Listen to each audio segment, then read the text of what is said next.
Merhaba sevgili teraziler ve yükselen teraziler. Ocak 2026'ya bomba gibi bir giriş yapıyoruz. Biliyorsunuz bu ay gökyüzünde yönetici gezegeniniz Venüs'ün sert ama öğretici bir açısı var.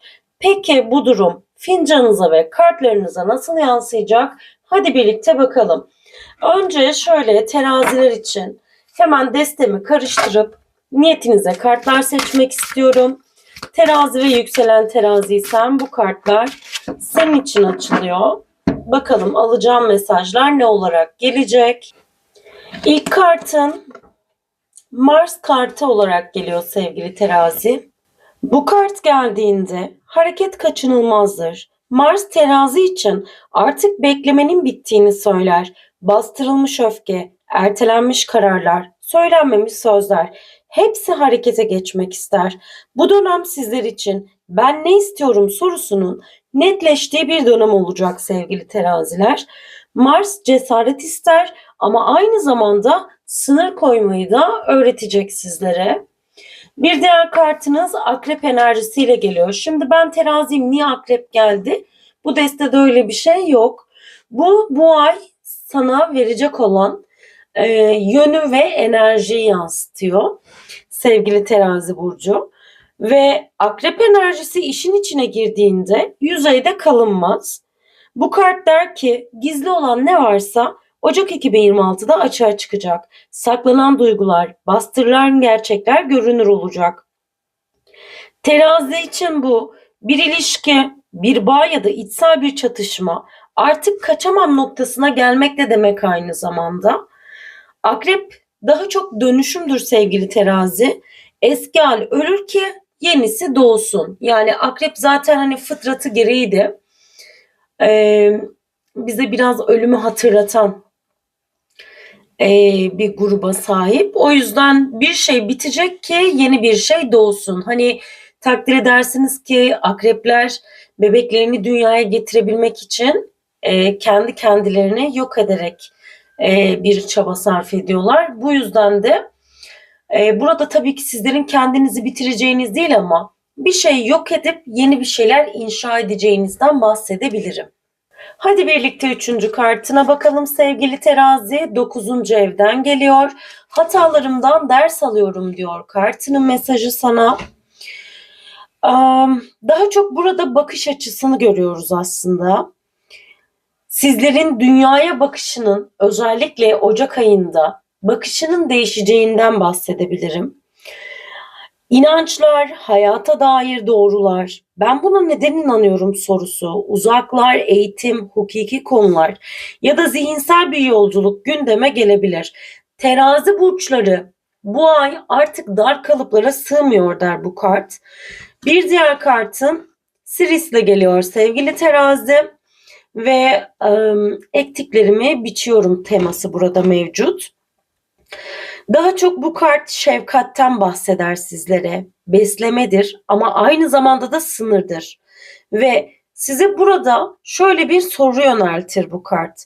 Kimi besliyorsun? Kimi ihmal ediyorsun? Senin için bu dönem başkalarına gösterilen ilginin biraz da kendine dönmesi gerektiğini açığa çıkarıyor aslında bu kartın enerjisi sevgili terazi. Hadi o zaman bir de fincanına bakalım. Fincanın Ocak 2026 ile alakalı sana neler söyleyecek? Hazırsan terazi ve yükselen terazi niyetiyle niyetin niyetim olsun diyorum ve senin niyetine fincanımı açıyorum sevgili terazi. Bakalım bize ne anlatacak fincan. Burada hemen göz gibi bir görüntü var ve çok böyle keskin hissettiriyor bu görüntü bana.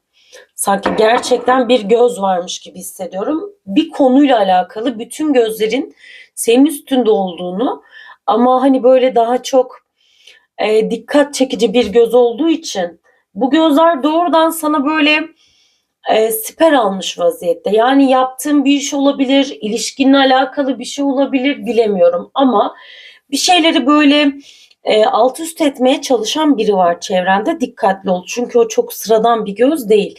Hemen şöyle fincanı incelemek istiyorum. Dilersen sen de benimle birlikte incele. Fincanınız bu şekilde görünüyor sevgili teraziler. Net olarak gördüğüm figürler var. Am, bakalım. Evet. Hemen şöyle gördüklerimizde yorumlamaya başlayalım. Burada dikkatimi çeken bir şey var. Tam bu kısımda. Bakın burada S ve C harfleri var sevgili terazi burçları. Şu kısım ve şu kısımda S ve C harfleri görünüyor. Bu da bana Ocak ayının ilk 15 günü içerisinde adında ya da soyadında S ve C harfleri olan bir kişiden gelecek olan bir haberi hissettiriyor. Bu bir hesap kapatma haberi olabilir.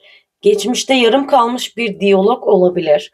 Bu ay tekrar bu yarım kalan ya da konuşulması gereken ya da beklenen haber her neyse S ya da C harfi olan kişiden sizlere geliyor. Ama dikkat edin, fincanınızın bu kısmı biraz yoğun. O da size demek ki bu haber geldiği zaman böyle yoğun bir uğraş verecek hissiyatını da bildiriyor aynı zamanda. Hemen şu kısma baktığım zaman çok fazla böyle dikey yollarınızın olduğunu görüyorum. Yani yollar birbirine benziyor ve dikey yollar olarak görünüyor sevgili terazi burçları. Bu da sizin Ocak ayının 13 veya 23'ü gibi yaşayacağınız büyük bir rahatlamadan bahsediyor. Neden 13'ü ya da 23'ü diyorum? Çünkü o yolların dibinde bir tane 3 rakamınız çıkmış tam şu kısımda. Sizler de görebilirsiniz dipte. Hatta iki birleşen yolun tam altında görünüyor. Çok güzel bir rahatlama enerjisi var. Ya da ayın 13'ünde ya da 23'ünde bir konuyla alakalı net bir karar da verebilirsiniz ve bu karar da size büyük bir rahatlama getirebilir. Özellikle iş başvurusu bekleyenler varsa 13'ü 23'ü gibi vakitlerde ya da Ocak ayının 3. ya da evet 3. haftasında başvurulardan gelecek olan güzel haberler olabilir. Taşıma ya da bir ilişkiyle ilgili beklediğiniz hani o evet cevabı vardır ya, bu yolların ucunda parlıyor sevgili teraziler. Çünkü yollar çok düzenli, gerçekten dümdüz ve net olarak görünüyorlar. Aslında bu gördüğüm görüntünün tam olarak sana mesajı şu: kararsızlığı bırak, yolun temiz, adım atman gereken bir konu varsa da mutlaka o adımı at sevgili terazi. Hemen şöyle bakalım.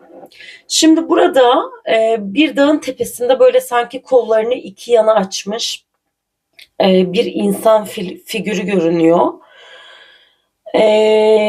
Daha çok böyle rüzgarı selamlıyor gibi hissettiriyor. Bence bu sizi temsil ediyor. Ocak ayının son haftasında üzerinizdeki o ağır metal yorgunluğu atacaksınız inşallah. Özellikle finansal bir konuya da ailevi bir miras paylaşımı, bir miras konusu olabilir ya da ortak bir para olabilir, bilemiyorum. Daha çok terazinin kefesi kendi adına doluyor ve güzel bir rahatlama geliyor. Hak ettiğinizi alıyorsunuz. Hayır olsun diyelim. İnşallah hakkınız olan sizlere gelir sevgili teraziler. Şimdi buraya baktığım zaman da burada yol bekleyen birisi var. Bu sizler de olabilirsiniz ya da sizin yolunuzu bekleyen biri de olabilir ve o yoldaki kişi geliyor, hem de elinde bir valizle temelli gelen bir kişi olabilir. Bu kişinin adında ya da soyadında E harfleri olabilir. Bakın o 3 rakamının hemen yanında da bir yolun ucunda E harfi çıkmış, elinde bir valiz. Biraz yorgun bu kişi anladığım kadarıyla, bir yükle geliyor ama hayırlısı olsun diyelim. Hemen altında da bir anahtar çıkmış sevgili teraziler. Bu inşallah ya yeni evinizin, arabanızın anahtarıdır diye niyet edelim. Hayır olsun, hayırlara vesile olsun diyelim. Tabii bu anahtar aynı zamanda bu kişiyle, yoldan gelecek kişiyle bağdaşık olduğu için bu kişi bir sırla da geliyor olabilir sizlere. Bu da ayrı bir konu tabii ki.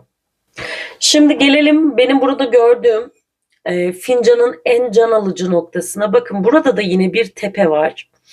Ve bu tepeye doğru ilerleyen tepe hem de böyle sanki basamak gibi, yani merdiven de olabilir.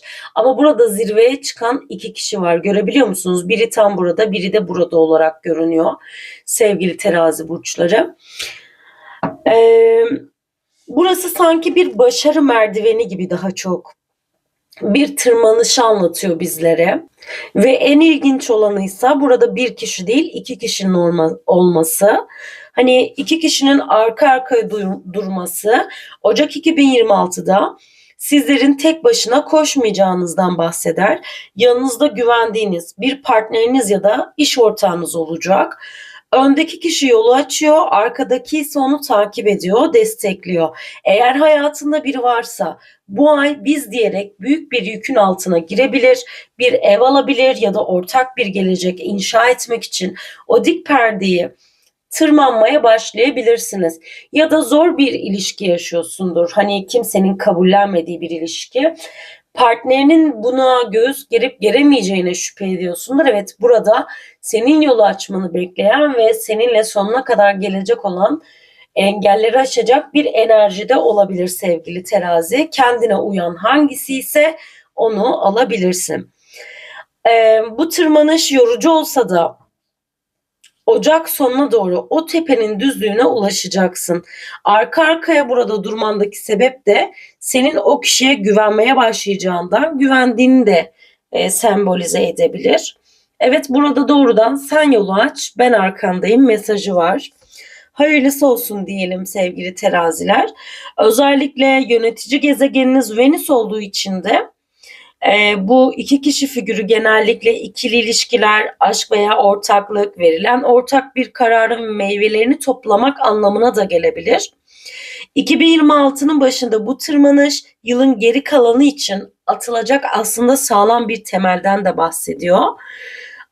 Bu merdiveni tırmandığın kişi şu an hayatında mı ya da aklına ilk kim geldi? Yoksa hayatına yeni biri mi geliyor acaba? Artık orasını sen bilirsin sevgili terazi burcu. Şimdi nacizane bir tavsiyem var. Tabii ki bu figürlerle bağdaştırdığım bir şeyler daha var sevgili teraziler. Bu koşturmacı içinde aslında bedeninizin de sizlere mesajı olacak. Ocak 2026 aslında size biraz dur ve esne de diyor. Fincanınızdaki o dik yokuş sadece kariyerde değil, sağlıkla da kendinizi biraz zorladığınızı gösteriyor. Özellikle ayın ilk yarısında diz, bel, boyun bölgenize ekstra özen göstermeniz gerekebilir. Spor yapan bir terazi burcuysan dikkatli ol. Hani çok hırsla ya da öfkeli olduğun zamanlarda özellikle yapmamaya çalış. Çünkü böyle ufak tefek sakatlıklar olabilir. Aman Allah korusun diyelim. Ayrıca ruhsal sağlığınız için bu ay hayır demeyi bilmeniz gereken bir ayın içerisinde olmalısınız. Başkalarının yükünü sırtlamak sizlere bu ay omuz ağrısı, bel ağrısı olarak geri döner bilginiz olsun sevgili teraziler. Kendinizi sakinleştirmek için bitki çayları, hafif yürüyüşler bu ay sizin en büyük arkadaşınız olacak inşallah. Hadi bir de tabağına bakalım sevgili terazi. Bakalım tabağın bize hangi mesajları getirecek. Bakar mısın, fincan açılırken tam tabağın ortasında da bir S harfi oluştu. Şimdi bu S harfli kişi her kimse, tabii aktıkça değişiyor ama ben ilk gördüğümü de her zaman göz önüne alırım. Bak, burada da hemen C harfin oluştu. Güzel bir haber var. Tabii C harfi değilse bazen buna hilal de diyebiliriz. Yani artık sıkıntılı olduğun sürece aydınlatacak bir konu olabilir. Belki de mahkemelik bir konuyla alakalı bir şey bekliyorsan bununla alakalı da güzel bir haber gelebilir. Belki de resmi bir konu, bilemiyorum sevgili terazim. Tabağına baktığım zaman burada ilk dikkatimi çeken şey bir fare figürü. Bu ay özellikle evine kim aldığına dikkat et. Hani böyle ufak tefek bazı eşyalarının kaybolduğunu, yer değiştiğini ya da birilerinin aldığını hissedebilirsin. Haneye giren çıkan kişilere dikkatli olman gerekiyor. Yakın akrabalardan ya da kardeşler arasından gelecek olan bir dedikodu var hane içerisine, ama kısa sürede de çözüme ulaşacak olan bir dedikodu. Lakin sen istemeyerek bu dedikoduya dahil olacaksın diyor sevgili Terazi burcu. Şimdi haneden birisine iki ayrı kapı açılmış. Burada çok böyle gölge silüette duran bir şey bu görüntü. İki ayrı kapı var. Bu iki ayrı iş kapısı olabilir. İki ayrı bir fırsat olabilir. İki ayrı başlangıç olabilir. Bunu yaşayınca inşallah sen de yorumlarda yazarsın sevgili terazi. Evet sevgili teraziler. Ocak 2026 sizler için ayrıştırma ayı olacak. Size yük olanları fincanın dibindeki o karanlık telveler gibi geride bırakacaksınız. Işığa çıkan yollarınız çok net. Unutmayın, bu ay en büyük mottonuz dengeyi dışarıda değil, kendi içimde kuruyorum olacak. Videoyu beğenmeyi ve yükseleninizi yorumlara yazmayı ihmal etmeyin. Bir sonraki videoda görüşmek üzere. Hoşça kalın, sevgiyle kalın.